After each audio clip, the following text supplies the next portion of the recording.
talking to a friend of mine at one of the offsites, a team member friend of mine, and she was like, I tell everybody about Thomasville, even if I don't think they want to work here. I want everybody to know, because the really sad fact of the matter, and especially with this generation, my generation of millennials, is that majority of people don't like where they work. And that breaks my heart. I hate that, because I don't know what that feels like. Welcome to the Restoration Playbook Podcast by KnowHow. I'm Paul Silman, and the goal of this podcast is to give you an insight into how restoration industry's most innovative companies are building a world-class workforce one step at a time. We interview the biggest name in restoration and explore in depth how they're building team culture, developing their employees, and strengthening loyalty, all while increasing their revenue. For today's inaugural episode, we're chatting with Andy Amrhein and Alexus Neidert from Thomasville Restoration. Thomasville is in a league of its own when it comes to killer, eye-catching branding, and unsurprisingly, their employee loyalty has skyrocketed at the same time. You can't attend an industry conference without knowing exactly who's working for Thomasville, and anyone who lives in the region with a Thomasville van will tell you the same thing about their fleet. I sat down with Alexus and Andy to dive into why they decided to invest heavily into brand when it's hard to prove the ROI, and what impact they've seen on the employee morale and loyalty. They also walked me through a clear, proven process for determining company values your team can rally around and helping get buy-in at the entry level. If you're looking to increase employee loyalty while building an iconic brand, this is a podcast episode you don't want to miss. We'll kick off my interview with Andy and Alexus from Thomasville Restoration. But first, I'd like to take 30 seconds to tell you about KnowHow. KnowHow is a software tool for growing restoration companies who want to equip their staff with the information they need to succeed in their role. From tight, structured new employee onboarding to step-by-step guidance on how to use equipment out in the field, KnowHow ensures your workers are doing things the right way every time. Plus, with over 600 restoration industry templates on everything on how to use an injector dry to which Xactimate line item you should enter, you don't need to start from scratch to begin equipping your team. In fact, for listeners of this podcast, I created a comprehensive day one water mitigation checklist that anyone can use for free, even if you're not a KnowHow customer. Just head to tryknowhow.com/podcast1 to view it, print it, or even send it to your team. We'll also throw a link in the show notes below. Welcome, Alexus and Andy. So we'll go ahead and jump right in. How would you guys unpack the Thomasville Restoration story in a few minutes to a newcomer to the industry? So Thomasville Restoration started actually as Thomasville Homes. We were a new home developer and house flipper prior to right around when the recession hit. We needed to find something that we could do that would protect our team from being affected by the market and the industry. And the thing is that, restoration is almost, nothing's recession proof, but almost recession proof. So we started to get into the restoration industry, and right around 2019, 2018, is right around when Andy started. And we were a smaller company, around 30 teammates at the time. But when Andy started from 2019-ish up until now, we've more than tripled the size of our company, including our fleet and our team members, as well as our bottom line. So we have been very lucky and very blessed to have the opportunity to grow as quickly as we have. And we are just strapped in to the rocket ship that is Thomasville, and we are just running as fast as we can to help as many families put their homes and lives back together as we can, while making sure that our team loves where they work. So that was shorter than a couple of minutes. No, that's perfect. And, one thing you just hit on right there was making your team, love where they work. So one thing we've seen is, what led you guys to make these significant investments into like your brand, your visual identity? I see on LinkedIn all the time. I can always tell where you guys are in a conference or be able to see you guys. What kind of led into that? Let me take this, and I'll let Alexus fill in afterwards. When our founder Tom Neidert and I, who've been friends for 20 years, when we linked up, like Alexus was saying a few years ago, we talked for months before we actually kind of locked arms about this opportunity. And we both aligned that if we're going to do something, we're going to do something great. And I said, we need a vision. We need to be able to paint a vision for our company and our team, that is reasonable given where we are today. Even though Tom and I were dreaming of something much bigger, right, down the road and build a legacy, we had to start with something that was digestible for the team that we had, so they didn't think that it was snake oil, right? So I came up with it. I basically said, look, let's just focus on the Mid-Atlantic region. At that point, we were primarily 3 or 4 counties in and around Baltimore, touching on the upper portion of DC, but not really in DC. And that was where the concentration of our work was. So I figured if we said Mid-Atlantic, it was big enough, gray enough. It wasn't too daunting for, our team to think about and digest. When we talk about being number 1 in the Mid-Atlantic region, we're not focused on revenue. We're focused on the quality of workmanship and customer service. And we believe and always will, if we take care of those 2 things, the top line will take care of itself. And then very quickly after Tom said, okay, I'm cool with that.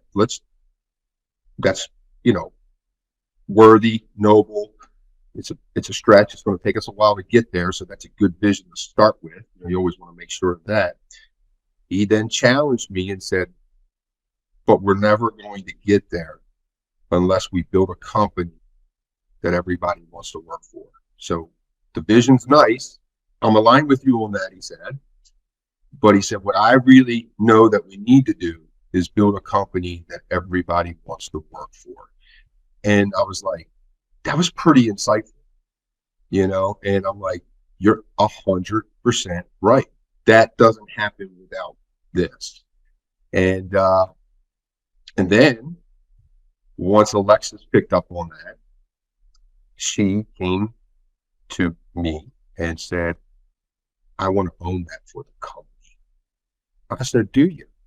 She said, yeah, I want to own that. I have a vision. I know how important that is.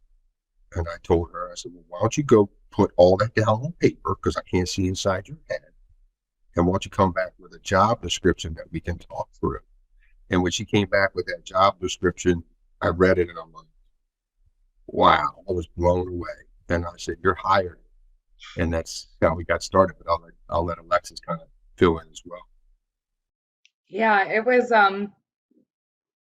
I think it was really cool because we got a chance to be inspired by a mission, a vision of what we were trying to accomplish. And I think that we lacked that before this interaction, this conversation. And I think that when you see something that you really want to get behind, like a concept, a dream, a desire, and you see something you really want to get behind, it's easy to start then imagining what does it look like? Well, what does a company that's, that big look like? And so I've always kind of had a knack, a God-given talent for design and seeing the vision of things. I'm very grateful for that. So when we sat down, Andy had made a comment one day about something brand ambassador. I was like, well, what's a brand ambassador? I want to know more about that. And so I started doing some research and things like that. And I looked into this somebody who can oversee the events, the marketing, the branding, the company culture. And I was like, that's what I want to do. I feel so passionately about that.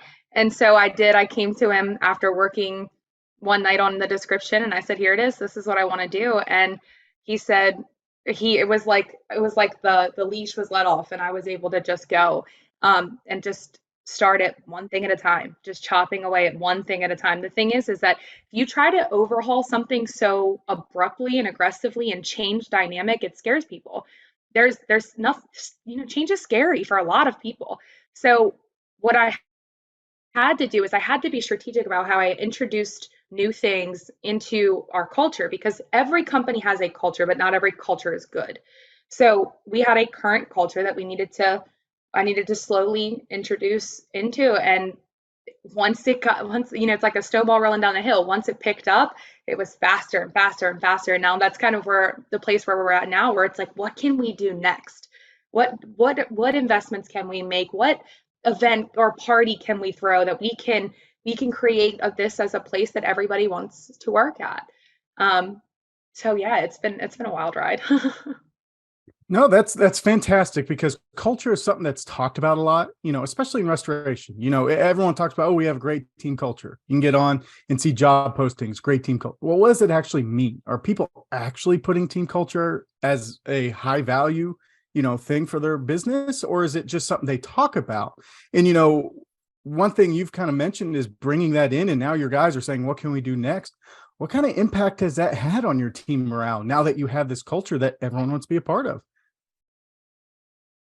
So we were thinking a little bit about what it was like when we first started, because we really think it's important to constantly turn back and look from where we've come from and sit in that gratitude, because this is something special, and everything that we have here at Thomasville, the people that we have, it's something special. So we we like to turn back, and we were reminiscing yesterday, Andy and I, and we were talking about what it felt like then versus what it feels like now. And it is the coolest thing to see our team members sharing our posts without being prompted and celebrating our accomplishments and our wins. We just found out a couple months ago that we hit top performer for Contractor Connection for the third year in a row, and our team was so ecstatic. And sometimes if you don't have that perspective of taking a look back and seeing where you've come from and how hard you've worked to get to those places, you don't value those moments as much. And so, I was trying to think about this from the perspective of somebody who wants to introduce culture. And you're right, culture is this scary, elusive thing that people don't understand.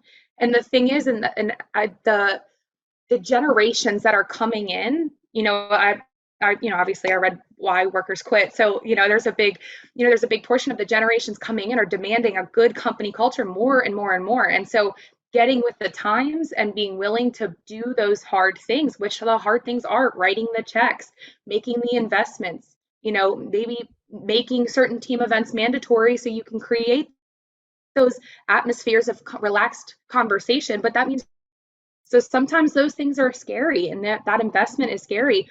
But I really feel like as we started to see it work and we put our ear to the ground and listened to our team and knew what they wanted, we were able to create this elusive, fearful, scary thing called culture. And sometimes you don't even realize you have it, but as Andy says, you don't realize what you have till it's gone. So it's about constantly maintaining and loving on your team and making sure your team's happy, because it could be gone if you don't focus on it. Yeah. And I want to add on that, Paul. I give a lot of credit to Alexus for the strong culture that we built and the level of excitement, but she is very intentional about creating the culture that we want. The leaders that we selected, Tom and I, so our last offsite was Friday. I asked folks that were here during our very first quarterly offsite that we held, when we kind of reinvigorated the brand. Tom and I partnered up and we said, we're going to take this thing to the next level. And I believe that was in July of 2020. And so on this past Friday, I asked people to stand up and if they were here for that. And I think it was like 5 people stood up, and we have 110 teammates today. So, and everybody was there. So Tom and I also knew that in order to climb Restoration Mountain, that we were going to have to go out and get a really talented leadership team first. And Tom and I spent probably about 40% of our time in the first 18 months, not running the business, but literally recruiting, interviewing. And what we were looking for is not the competency, because I can tell from the resume, these people have been in the industry for a long time. So you can see the competency is there, but do you share this true deep passion that we do for what we are doing, which is helping families put their homes and lives back together? Is that real, or is it just a job to you? And then, are you committed to operational excellence? Like, do you aspire to be great? Do you aspire to try to see how high is high? Do you share that? Because Tom and I, we don't sleep, right? So but our expectations of everybody around us are not what the expectations of ourselves are, but we have to at least find people that have those same characteristics, same desires to be great, because ultimately it's going to come down to the leadership that the organization is going to look to, not just Tom, right? As the founder and CEO, they're going to look to that next layer of leadership for like, okay, this shiny picture that you're talking about as far as culture, is it real, right? So if the words don't meet or congruent to the actions, what they're seeing, then it all falls apart. So we spent a lot of time, and when we talk about being intentional with the culture that we built, Alexus does an amazing job of that. But Tom and I were very intentional in terms of the leaders that we selected to bring into that leadership team that we knew was going to be required. And, Alexus on the intentional side, she goes out and as she was building her repertoire of different rhythms in the company, quarterly offsite, Christmas parties, family picnics, team building events, deep sea fishing, rock fishing. I could go on and on, about the different things. She actually is soliciting those ideas from the company. She will send out emails to the company, surveys, and says, hey guys, for team building events, what kind of things can we dream of? And then, you always got to prioritize and, those things, because you can't afford to do all those things, but at least you kind of hear from everybody what's on their minds. And I think that's one thing that she does an amazing job of. And then the company, then these people see like, hey, that was my idea, and they invested behind it. And then it just, they feel like they're driving the company. You know what I mean? And Les, I want to give you an opportunity to expound on that. Yeah. So I was thinking, because, I know that we're trying to target this towards other members of the restoration industry. So the biggest thing that I felt like was the most effective at the time was I got in the truck with guys. I would get in the truck with our mitigation crews, and I would sit in that truck all day long, and I would hang out with them. I wasn't much help, but I would buy them lunch, and I would just talk to them. I would get to know them personally. And every single time I would do it with our estimators, our project concierge, which are our project managers, and I would do it with our mitigation guys and our contents team.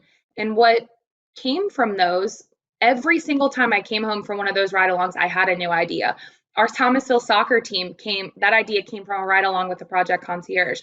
Our Autobahn we just did recently came from a ride-along with a mitigation crew member. I mean, so when you just sit there and just listen and just talk to them, I mean, it was so incredibly helpful. Just being in the truck with them, riding around all day long, clearing my schedule, and being intentional about spending my time, because it's easy to send out surveys because that's where we're at this point. But it was a hard sacrifice to go and spend my time with the team, and they understood that, and they respected that, and they loved the opportunity to have an ear to listen for what they wanted in their workplace environment.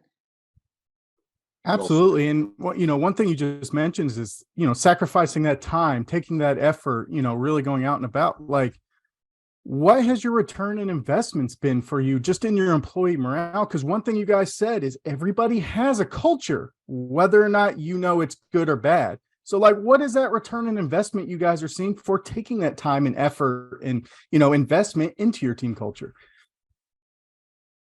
That's all you, Andy. Yeah. You wanted to start. I know you have a great perspective on this as well, but given my background in finance, I think that was right down the sweet spot for me. So, I think it's interesting, when you think about the return on investment, when you're making investments in the brand or the culture, which we believe are inseparable, by the way. One feeds the other. You can measure it in the engagement, right? I can't fit that into an Excel spreadsheet.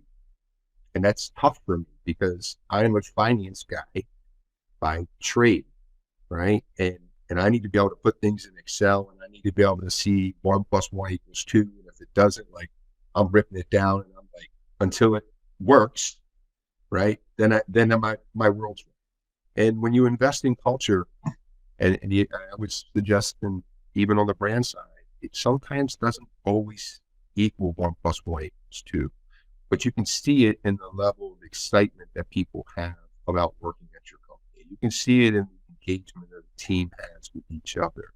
You can see it when people are coming to you with, hey, I know you wanted me to do X, I did that and I took it to see, what do you think? And I'm like, bravo. You know what I mean? When you see people going the extra mile, not just treating it as a job, like they have a sense of pride and ownership. I mean, that's a return, right? Can't fit that into an Excel spreadsheet, right? And what I told Alexus is like, you know, for all of the doubters out there, the way to figure out whether you're getting your return is stop doing all that. Pull out all the investment in the brand and the culture and just see what happens for a little while. Just try it. Because you'll absolutely be able to measure it then. Because you'll be able to see how your company was performing before, and you'll be able to see how your company is performing after. And I don't think you're going to like the results. So who wants to run that science experiment? Exactly. And, you know, one key thing I've seen, and you guys mentioned our book, Why Workers Quit. And another key one is, you know, our latest state of the industry is, you know, hiring's a big issue nowadays, finding good quality candidates. Well, with your guys's, you know, community and the way you've built up your business and your, the way you've intertwined Thomasville with your employees, how does that impact your employee referral? You know, everyone wants to work with friends, especially friends that actually enjoy where they work. How are you guys seeing that in terms of referrals? So we recently did some research and discovered that we were at an 80% referral rate. So that means 80% of our teammates came from referrals. So we have seen that has been really successful. And the thing is, when you're looking at wanting to join a restoration company, and you're looking at two of the comparative payment structures and two comparative, you know, travel distances and things like that, what additional is there to compare? Well, you're going to compare company culture. You're going to compare growth opportunity, you know, what the brand looks like, how the team feels about where they're currently working. And, you know, one of the biggest things that we've done in the past 2 years is introduce Thomasville University. And we do not just professional development, but personal development. So we give our team an opportunity to learn about the 5 love languages and psychology 101 and accounting and, you know, business practices, things that they can learn about for themselves that help grow them, because we're not just developing good restorers, we're hoping to help develop good people. And we want people to buy into that concept. So if you're in that comparison aspect, you know, we want to be a place that everybody wants to work for. And when you have people who are happy where they're working, they're going to shout Thomasville's names from the mountaintops. And that's what we've seen. I mean, that's the clear, you know, the clear steps that we've seen that people have been taking, that they're constantly telling their friends about it. And it was funny. I was talking to a friend of mine at one of the offsites, a team member friend of mine, and she was like, I tell everybody about Thomasville, even if I don't think they want to work here. I want everybody to know, because the really sad fact of the matter, and especially with this generation, my generation of millennials, is that majority of people don't like where they work. And that breaks my heart. I hate that, because I don't know what that feels like. And I'm grateful that I haven't, I mean, at previous companies, you know, I've had some of, you know, not the greatest, but when you come alive in a culture like this, where everybody's just so bought in, you know, that's what we want to spend as much time as focusing on. Because the thing is everybody knows a good person, and you want a good person to be the person who wants to come and work for your team. And having that ability to train, like using Thomasville University, and then we can get people, you know, we can get people ramped up a lot quicker than we could 5 years ago and things like that. And, you know, we're always growing and building, but yeah, it's been very, very successful.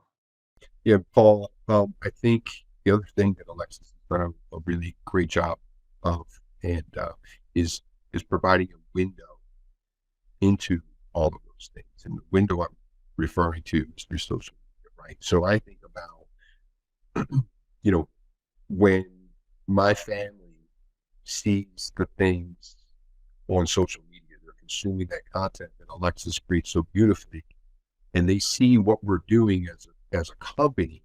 Like, it's really cool. It's not why we do it, but it is cool when my cousins or my uncles or my friends call us, hey, I saw that video of your Christmas party. That thing was off the hook. You guys are like killing it, having a good time. You're like, I can feel the energy radiating from your company through social media, right? And then and I think about somebody that's, on the front lines, right? Not, you know, up in the castle, and they're getting that same feedback, right, from their friends and family, right? When they are in the video at a family picnic, right, on a beautiful setting, and they see everybody playing games and having fun and cooking on the grill and just, and you got to be intentional about having a videographer there. You got to have intentional. You got to be intentional about having a photographer there, right? Because at the end of the day, we want to capture some of those moments, right? Because when we're climbing Restoration Mountain, we want to be able to look back over the years and see all those key moments of the brand, all those little bricks that were put in place, that built the fabric of Thomasville.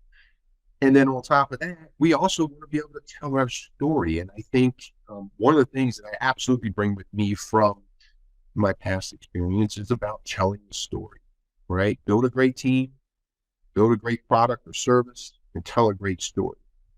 Those are the three key ingredients to building any great company, right? And I think so telling story is often overlooked. And a lot of times smaller companies will go, well, I can't afford to do that. And why are we doing that? It's easy to look down on it and say, we either can't afford it or it doesn't make sense. What's that going to do for us? But if you want to build that culture and you want to provide that window, then be intentional about those details as well. No, that's fantastic. Cause I've worked at a couple companies where it was not the best culture, and it is very easy to say, okay, I need to find an exit strategy, or there's no way I'm going to be able to make it a year here. So no, that's fantastic. So kind of jumping into our last little segment here, if we have a smaller restoration company or someone who's looking to reinvest in their culture that's listening to this, what are one or two maybe first initial steps or things to look at to maybe help change that culture, or kind of where do they start? Where's a good application to get going? So the first thing for me, like I said, is knowing what your mission is. What is your mission? What are you trying to accomplish with your company? Knowing what your mission is and your vision and where you're trying to get. The values come into play, obviously, knowing what is going to be the most important to your core of who your company is. Ours is family first, compassion, and communication in that order. So which was actually kind of funny, we asked our team at one of our offsite meetings, we sat down and had everyone pick 3. We put them all up on the board, and we wrestled with them. Our whole company was included in making that stake in Thomasville, having those as our 3 values. So knowing what it is that you want to accomplish with your company outside of, the actual restoration aspect. Like ours is helping families put their homes and lives back together. And our vision is to be the #1 restoration company in the Mid-Atlantic. And every single one of our teammates can repeat that if you stepped in front of them and asked them, because we're constantly driving it. It's exactly who we are and what we're trying to do. We push it all the time because we need everyone to keep in mind why they're doing it. So when they have those hard days at work, and we had a 7-story or 4-story water loss on Christmas Eve at 9:00. So our team members were working all night long when they could have been home with their families, but they were helping put those families' homes and lives back together. And they wanted to be #1. So they worked harder and faster and stronger than the guys next to them. So knowing what that mission is, and then once you have a clear idea of what you're trying to accomplish, what your mission is, what your vision is, and what your values are, and you have aligned and decided that the brand that you currently have is the brand that you want to run with. Now, we made some adjustments. Our logos were maroon and the text was gray. I tweaked it a little bit, but we never lost the integrity of our brand. I wanted to have some little bit crisper, cleaner, more modern colors and things like that. And then it's one thing at a time. Start with your marketing material. Start with your letterhead. Start with if you want to start to make those investments, start with your vehicles. Now, our trucks were lettered before we decided to wrap one vehicle. We did one and we were like, this is cool, let's do them all. So we made an investment, and Andy didn't want to at first because it was going to be over the right. It was going to be over the course of 3 years. I'll tell you that. 67 mobile billboards running around the Mid-Atlantic region, all the different people that have seen our vehicles and the feedback that we've gotten. It's like, wow, you guys have the best looking vehicles on the road. So people are seeing us all the time. It's a little bit more money. And at first I was just like, we need to do that. And then once we did a few of them at first, so I told my partner, Tom, our founder, I said, look, we'll do a few. And then as we buy new vehicles, we'll wrap those, but we're not going back and wrapping, 40 other ones at the time, wrap them many we can. But the feedback was so tremendous. And Tom was like, we won't do. We'll keep doing it over 5 years. You think you want to wrap the whole fleet? I'm like, I want to wrap the whole fleet. Let's do it. And so that was a significant investment because, that cost, anywhere from $2,000 to $3,000 per vehicle to do. Mm-hmm. But I would tell you that the return on that investment has been nothing short of amazing. So again, I'm a finance guy. I'm looking to try to put that in Excel, and it's like, it's not computing, like it's not showing me any expected value. I can't measure that. But what I can tell you is the response. I can tell you how our team feels. I can tell you the feedback that we've gotten from customers, from property managers, from, people that can open doors and help Thomasville take it to the next level. They see that we're investing. They see that we're serious. They see how tight we're showing up. So they can smell it. So when people smell that there's a team or an individual, right, or a company or a brand that really is trying to take things to the next level and see how high is high, it's amazing outpouring of support that you'll get from places you weren't even expecting. Yeah. So I have 4 actually. I just thought about 2 other ones. So mission, vision, values, define your brand. And defining your brand is getting it on paper. Know your colors, know your fonts, know your logos, know your icons, and have it in one place so you're consistent across every single thing that you do. So that's really important. The next thing that I would say is find your cheerleader. Every company's got a cheerleader. That cheerleader could be the person who, always brings donuts in, or somebody who always makes sure that all the paperware in the office is restocked. Somebody who is the person who always puts cards and balloons on somebody's birthday. Find your cheerleader and then talk to them. Talk to them about what kind of things that they would love to see happen in your environment. If that is, it could just be a lunch, just having a lunch or a dinner or, going bowling. There's some very inexpensive team building things that you can do that don't cost the investment. They cost time. You got to be willing to put in the time and leverage the use of that. I was head of coordination prior to stepping into head of brand and culture, and I would still do some of those things, plan monthly birthday lunches and, having those opportunities to recognize your team, but for your team to recognize each other as well and create that relationship outside.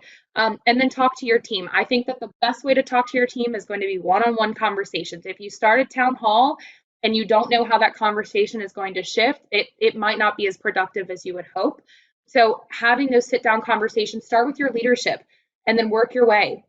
But it needs to be from all levels. You have to know what all levels are feeling, not just leadership. You've got to have that level of visibility. So mission, vision, values, identify your brand, find your cheerleader, and talk to your team. Those are the 4 things that I would recommend. And all of that is a lot of time investment, very, very little financial investment. When you're ready to make those financial investments, make them and do it quickly and without hesitation because they're going to pay off. Guys, this is absolutely fantastic. While we wrap up here, let everyone know where they can find you, on social media, where they can take a look at this amazing brand and culture you have. Where can they find you? Yes. So you can find us at Thomasville Restoration on Facebook, LinkedIn, and Instagram. And you can find us on the web at www.tvr247.com.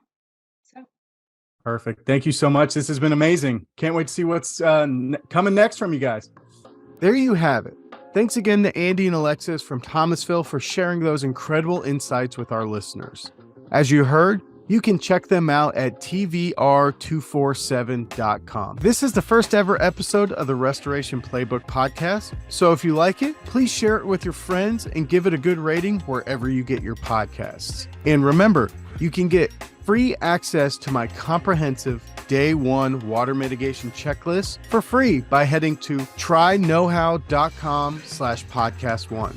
Thanks for tuning in, and we'll see you guys again soon.